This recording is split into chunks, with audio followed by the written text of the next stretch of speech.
Hello, you're watching Q News, and here are the top stories for this hour. A high-level Egyptian source has confirmed that technical meetings are ongoing in Cairo, focusing on the mechanisms for implementing the ceasefire agreement in Gaza. According to the source, the discussions are centered on the logistics of delivering aid into Gaza, with plans to send 600 trucks per day, as outlined in the truce agreement.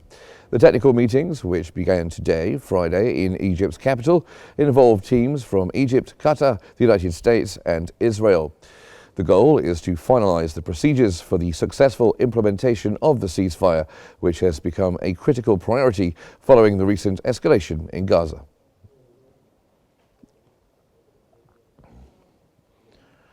Qnews has reported that intensive preparations are underway in North Sinai Governorate for opening the Palestinian side of the Rafah crossing. According to Qnews, hospitals in Sinai have received hundreds of wounded Palestinians before the Rafah crossing was closed on the Palestinian side. The report also mentioned that Egypt's Minister of Health, Khalid Abdel Ghaffar, is set to visit Sinai hospitals to inspect the health system and operating rooms, which need to be equipped to accommodate the injured Palestinians.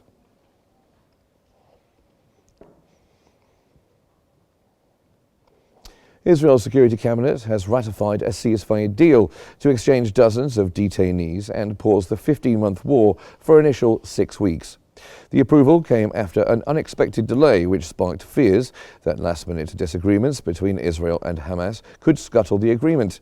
Far-right members of the Israeli Prime Minister Benjamin Netanyahu's coalition government also threatened to derail months of work to end the conflict. The deal will now go to the full cabinet for the final sign-off so that the agreement can be implemented on Sunday with the release of the first detainees and prisoners.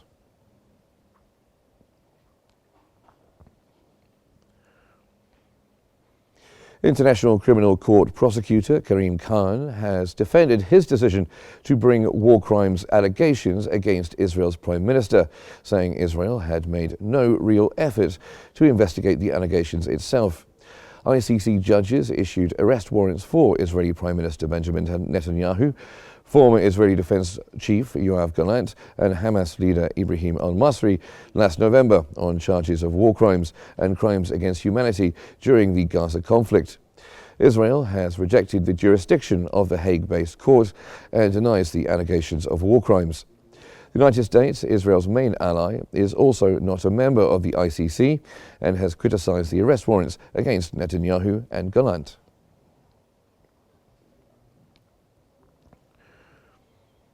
The World Health Organization has called for the international community to step up and fund a scaled-up aid response in Gaza after Israel and Hamas reached a ceasefire deal.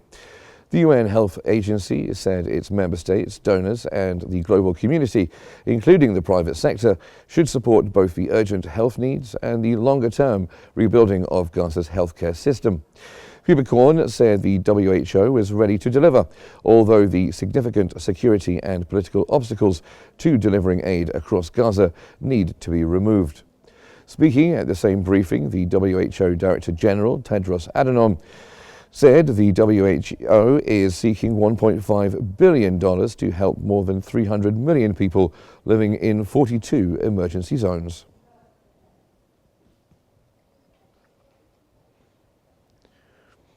Lebanon now, and French President Emmanuel Macron has affirmed France's steadfast support for Lebanon during his visit to the Babda presidential palace. Macron stressed the need for international support for Lebanon's reconstruction, praising the Lebanese people's solidarity during the war and their efforts to return displaced persons. He also announced plans to train 500 Lebanese soldiers and support UNIFIL in southern Lebanon. Macron highlighted efforts to demarcate borders along the Blue Line to promote stability. Emphasizing Lebanon's sovereignty, he called for the complete withdrawal of Israeli forces from southern Lebanon and described the ceasefire as the end of an intolerable period of violence. For his part, the Lebanese president noted that trust in the country has been restored, with the population committed to recovery.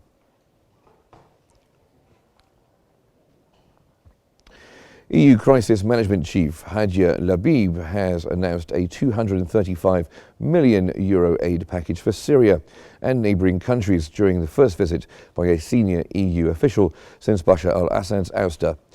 The trip comes 2 weeks after foreign ministers from France and Germany visited, calling for a peaceful, inclusive transition. Labib has said the funding will contribute to basic needs like shelter, food, clean water, sanitation, healthcare, education and emergencies, among others.